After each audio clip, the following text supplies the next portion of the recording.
Hello മുത്തുമണീസ്, നമ്മൾ ഇന്ന് വാപ്പാടെ വീട്ടിലോട്ട് തറവാട്ടിലോട്ട് പോവുകയാണ്. അപ്പോൾ അവിടെ വാപ്പാടെ വാപ്പാക്കും വാപ്പാടെ ഉമ്മാക്കും ഒരു കേക്കൊക്കെ ഉണ്ടാക്കി കൊണ്ടുപോകാമെന്ന് കരുതിയിട്ടാണ് പോയത്. അപ്പോൾ കേക്കൊക്കെ ഉണ്ടാക്കി ഞങ്ങൾ അവിടെ എത്തി കേക്കൊക്കെ ഫ്രിഡ്ജിനകത്തേക്ക് വെച്ചു. അപ്പോഴാണ് അറിയുന്നത് ഇവിടെ കുറേ വിരുന്നുകാർ വരുന്നുണ്ട്. വേറെ ആരുമല്ല, വാപ്പാൻ്റെ പെങ്ങന്മാരാണ്. അപ്പോൾ അവരെല്ലാവരും ഉണ്ടായിരുന്നു. ഇതവിടുത്തെ ഒരു കുട്ടി പൂച്ചയാണ് കേട്ടോ, ക്യൂട്ടായിട്ടുണ്ടായിരുന്നു. ഞാനതിന് കുറച്ച് കൊഞ്ചിച്ച്. ഇത് വേറൊരു കുട്ടി പൂച്ചയാണ്, കണ്ടില്ലേ, നല്ല രസമാണ് ആളെ. അപ്പോൾ ഞങ്ങൾ കുറച്ച് നേരം അവിടെ ഇരുന്ന് ഫുഡൊക്കെ കഴിച്ച് കുറച്ച് സമയമൊക്കെ സ്പെൻഡ് ചെയ്ത്, എല്ലാവരും കൂടി ഇരിക്കുമ്പോൾ ഒരു രസമല്ലേ. അപ്പോൾ കുറച്ച് വീഡിയോസൊക്കെ എടുത്ത് അതിന് ശേഷം രാത്രി മെല്ലെ ഞങ്ങൾ അവിടെ നിന്ന് ഇറങ്ങി. ഇന്നത്തെ ഒരു ചെറിയൊരു വീഡിയോ ആണ്.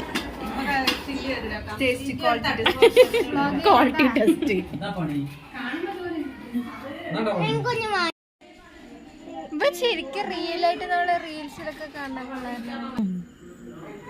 ബോറടിച്ചിരിക്കുന്ന സോഗിബ.